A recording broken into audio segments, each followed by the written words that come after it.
Something I was not aware of. If you look at these heater bypass valves, this one has 4 tubes that are all 5/8 inch ID for the hose. This one has the bottom 2 5/8 and the upper 2 3/4. Depends on how you look at it, upper or bottom. But there's a difference. I don't know what this one came from. This one I know came off in '87 Daytona, but I don't know what year this one came off. So I just wanted to point that out. If you're buying one from Rock Auto or the store or whatever, make sure you know what your heater core size is so you can match your hoses up. Both my hoses are 5/8, so I'm sticking with this one. But I did find this in my parts bin that somewhere along the line it's got 2 different ports that are different.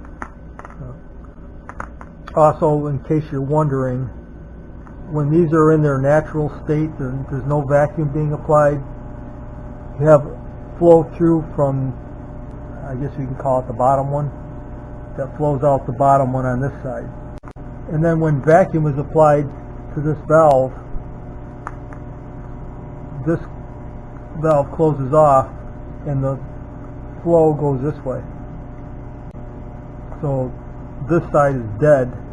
There's no flow at all, but the incoming side flows back to the radiator directly. Nothing flows to the heater core. So when you throw your AC on or you shut your heater off, you're going to close this valve up and it's just going to be a U-shaped flow in or out. So this is one of those projects that it's a Murphy's Law deal. But if you're considering videoing your project, I highly recommend against it because it sucks up so much time. I started this video and this is the 3rd video I've done of it. Every time you do start the video, you take a risk of something screwing up. And the first time through, the sound button was turned off. So okay, I redid it. Second time through, the fast forward function was on, so it was basically just racing right through whatever I was filming, so you couldn't see it. And you don't find these things out until you're editing them, and that's when it goes bad. So now we're up to the 3rd time. Oh, of course I forgot also one time in there we had to repaint the inside of the house, so all the furniture that had no place to go was in the garage, so I couldn't work on the car. So basically 2 weeks was shot. Fun parts of working on the cars that we don't consider. But if I wasn't trying to video it, I would have been done with a lot of this already. If you recall from an earlier video, I had a long hose coming out of the driver's side of the head over to the passenger side of the radiator for the input. And then the output was on the driver's side. This is just like factory. And it went all the way across the engine over to the passenger side. So I decided I didn't really like that setup. Why not come out the driver's side of the head and right over to the input on the driver's side of the radiator? That would eliminate a lot of this hose routing through here. And also, instead of the return hose coming out the bottom on the driver's side, put it on the passenger side. That way you've only got a short run between the water pump and the engine. Clean it up a lot. Probably would have been a good idea for the factory to have done it that way. And this is a 24-inch radiator. So after putting it in there, I saw that I could easily go 2 inches wider. So what I did was got a 26-inch radiator.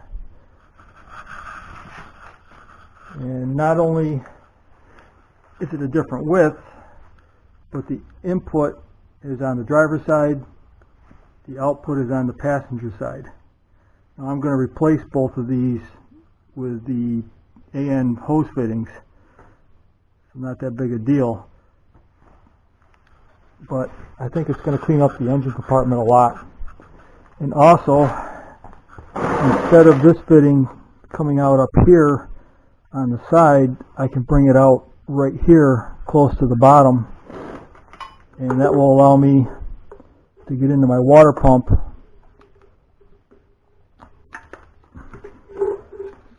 Not really set up right, but I can come into the water pump and up to the engine a lot cleaner.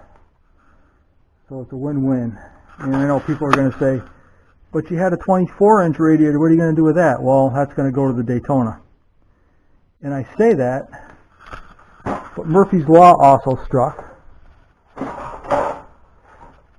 So while I had the radiator sitting on the floor like this, I was walking around with a couple large bolts in my hand, and one of them fell out and landed right here. I don't know if you can really see it, but there's 3 tubes that are now dented. I don't know if any of them are damaged. Possibly they are, but you know, a couple inches over would have landed on the fan, no big deal. Would have landed on the side of the radiator, no big deal. Just one of those Murphy's Law things. If I had taken the fan off and put a piece of cardboard around it, it also would have protected it. If I picked the radiator up and got it out of the way, that would have protected it, but that's not the way life works. This is the hose fitting setup that I had for the oil filter bypass, well, not the bypass, but the oil accumulator feed, where this hose came from the oil filter input through a check valve down to a T and over to the oil accumulator, which took oil as it needed it or fed it back as it was. If the engine oil pressure dropped, it would feed it back in. And this is the return that goes back to the input of the oil filter. So from the engine back to the oil filter, from the accumulator to the engine, so to the oil filter too. So all this is non-filtered oil coming through. So I had this set up in there under the radiator, and because I was changing the radiator, I decided to go back in and get rid of all this because I really didn't like the looks of it. It was more of a, how could we do this and make it work, than the proper setup for it.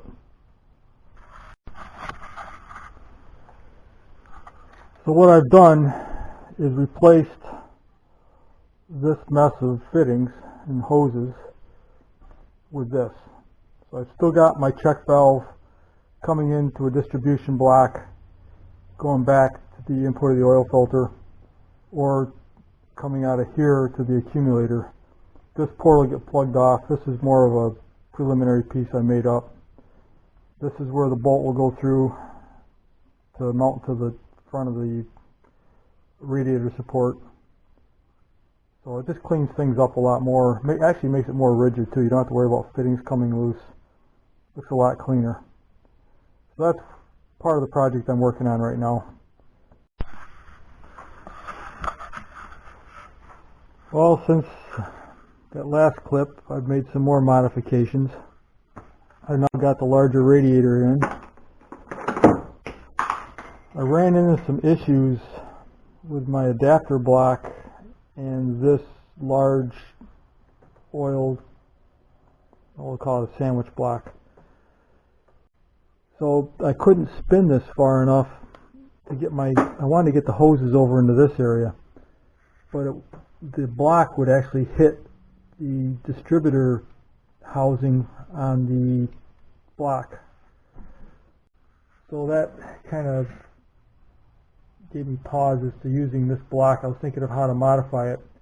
Then I remembered I have this other sandwich block that I bought. It's a Grex block. I can't see that, but it has an internal thermostat. So what it does is when it's cold, the oil doesn't flow through these extra lines, the bypass lines. It actually flows internally into the filter, and then that helps to warm the engine up quicker because you've got hot oil only flowing through the engine and the oil filter. And then when it heats up to about 85 degrees Celsius, it closes the sandwich block off, and then you're flowing out through your port down to the adapter block on the bottom, and then that goes to the oil accumulator, and then it flows back in on this side of the sandwich block, and then that goes to the oil filter at that point. So I had that. I forgot I had it actually. It's one of those things I stumbled upon at the right time. So down here, you can see this okay.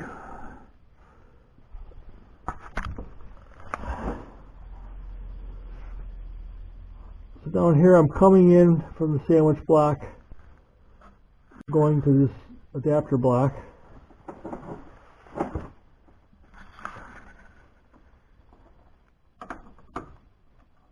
And then that will return up to the oil sandwich block. And then this port's going over to the accumulator. So it's going through the solenoid. And remember, when the solenoid is closed, oil can only flow into the accumulator and not out. And then when you open the solenoid, you get oil flow back out to the engine.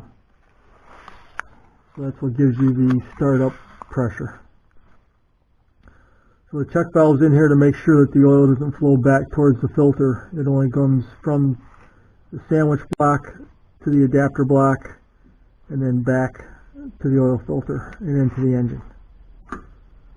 So the only thing I have to do machine-wise is to get that little adapter fitting pigged onto this aluminum block. I was going to put one here, but by threading directly into this port, or into the adapter, I'm able to eliminate some more distance, so everything kind of compacts. All this fiddling took about 4 hours to figure out, but I like the outcome. I think it's going to clean up the engine bay a little bit and definitely shorten the lines. So we'll see how that goes, but one more step in the project.